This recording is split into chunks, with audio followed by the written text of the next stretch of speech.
What up, man? It's your big brother K-Rino. We're going to talk about how power is deceptive. Now, what do you mean power is deceptive? The perception that some people have that when they, okay, you know what, I got a little money now. I got a little fame. People know me now. People look up to me now. In some cases, people even kiss my butt now when I come around. They start, you know, when I walk into the bank president comes out to greet me. When I step out into the neighborhood, the people come out and everybody wants a picture. Everybody wants to shake my hand and whatever it is, whatever the case is. Oh man, look at that car. I own a business. I'm trying to go into all the different levels of it, especially as it pertains to having power. Because even when you look at the power aspect of it, it's deceptive. Because when you got those things that I mentioned, or when you're in those positions that I just mentioned, what happens is it starts to blow your head up. You start digging yourself and feeling yourself a little too hard. Your ego gets inflated. And when your ego gets inflated, if you're not careful, you can start to develop a sense of invincibility.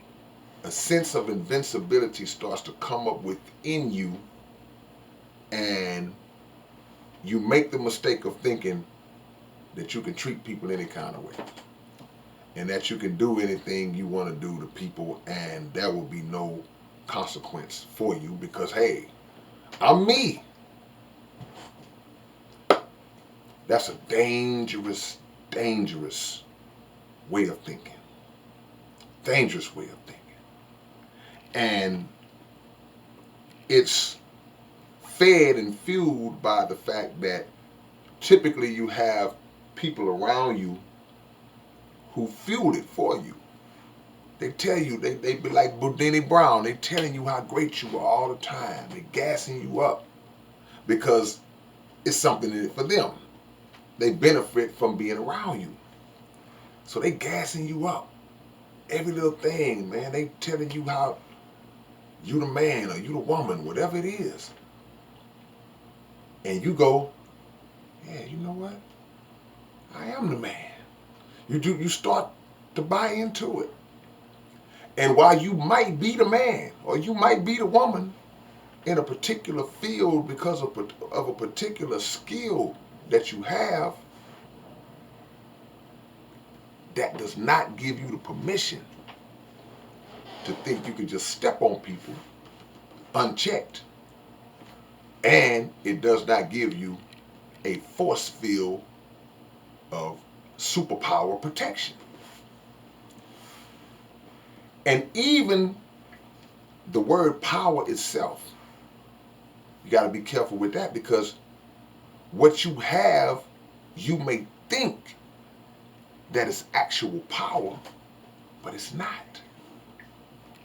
See, it may give you the ability to do certain things.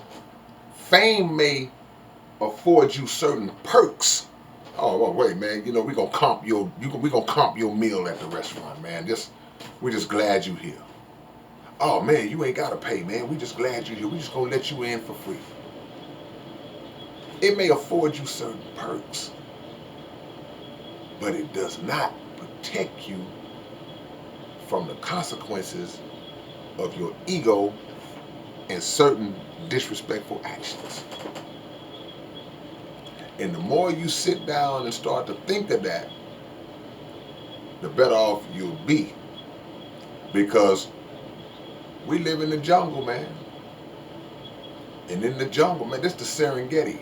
And in the Serengeti, you got prey and predators. But what you got to understand also is that even the predator can become the prey to a greater predator, or to a predator that gets to jump on you while you thinking you the predator. You an alpha.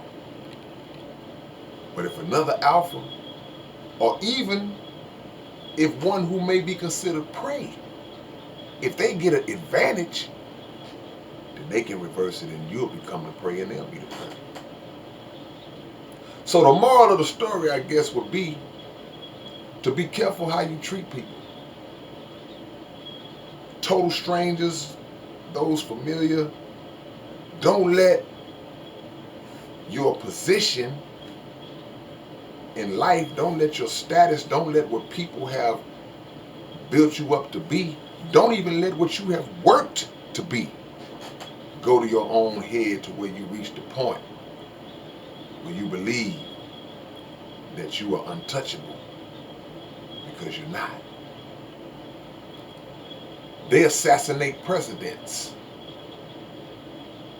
You see presidents and world leaders and rulers who are surrounded by the highest levels of sophisticated protection in the world, and somebody finds a way to get to them. So somebody can find a way to get to you. Humble yourself. Treat people the way you would want to be treated in word and in action. Because it's not necessarily just about action, somebody acting out on you. That's part of it. But it's also about relationships and moving forward, or if the time comes where you are not in that position of power anymore, that position of status anymore, the way you've talked to people and the way you treated people and reacted towards people can come back to bite you when the tables turn, and now somebody can shut you down with just a word. You don't have to put their hands on you, because they remember the way that you were when you were dealing with them. Everything that we see around us is moving towards a eventual end. Even the people themselves. So your position is moving, because the same spot that you are in right now, somebody else sat in it 10 years ago, or 20 years ago, or 50 years ago, and they were the best thing spoken. But now it's you in that spot. And for them to be gone and for you to be here is the example that it's moving. You won't be there forever. So be smart, man. It's your big brother K-Rino. All right, man. I'll catch y'all later on. Peace.